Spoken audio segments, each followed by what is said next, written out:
In this lesson, we are looking at the last unit for EMS grade 7, which is unit number 4. Okay, and this covers the work for term number 4. All right, and we are looking at lesson number 13 that talks about production process.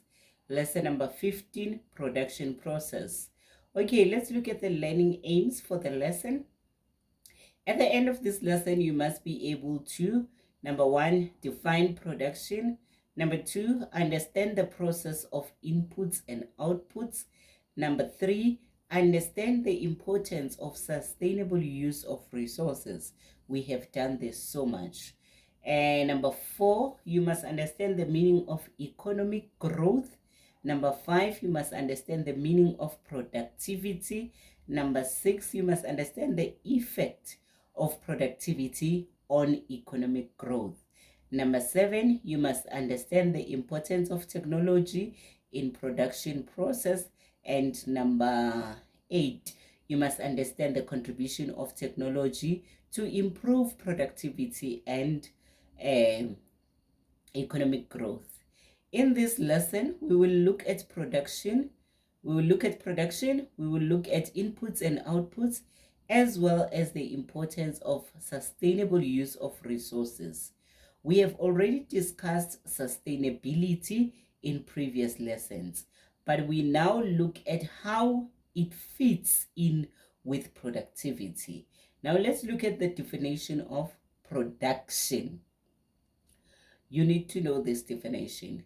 Production is the process during which natural resources are used to create usable products for consumers to satisfy their needs and wants. Certain inputs are required to make this process possible.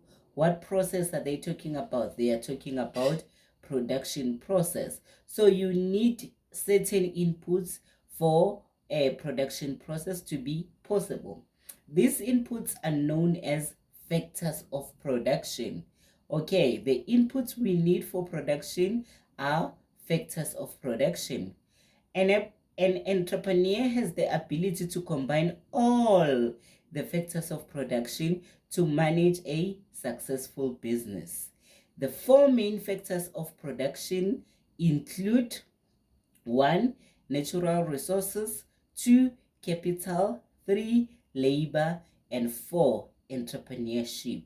So if I ask you for the factors of production, you must give me natural resources, capital, labor, and entrepreneurship. They say an entrepreneur has the ability to combine all factors of production to manage a successful business. So now you know that factors of production are inputs to the production process. Now let's look at inputs and outputs. Inputs and outputs form part of the production process. Inputs are transformed, which means they are changed into outputs.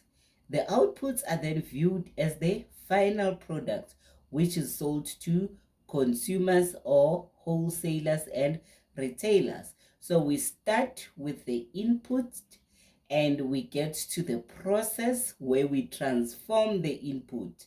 Then we have outputs. So the diagram is inputs, process, and outputs. Okay. Now they give us an example. They say study the example below which explain the inputs and outputs. Now the example is tasty fish and chips. So they say Paul enjoys it when his mom makes fish and chips for dinner. He likes to squeeze some fresh lemon juice over his fish and add tomato sauce to his chips. While eating, Paul always wonders what happens to the fish from the moment it is caught at the sea until it ends up on his plate. Fish is a natural resource, which is an input. Remember, natural resource is a factor of production, so it is an input. The first step to get that tasty piece of fish on Paul's plate is to catch the fish. Big fishing companies send their fishing boats out to sea to catch the fish. As soon as the nets of the fishing boats are full of fish, the boats return to the harbor. Harbor is where the ships park. Okay. They return to the harbor and deliver the fish to a fish factory. The fish must remain fresh, which is why fish factories are situated close to the harbor. The fish is processed in the factory, where workers clean the fish, remove the scales, cut off the heads and tails, and package the fish neatly in boxes. The packaged fish is then stored in big freezers to stay fresh. Now you know how Paul's dinner gets from the sea to the factory and what processes it passes through the factory. But how do the fish get from the factory to Paul's home? The fish is sold to wholesalers, retailers, and finally consumers. Paul's mom is a consumer and eventually cooks the fish for Paul to eat. The cooked fish is the output of the production process. Now you understand the inputs, process, and outputs. Okay. Now we move to sustainable use of resources. Okay, so this example is the example of production process where you start with your inputs, which is the raw fish, and the process in the factory where they clean it, packages, and do whatever.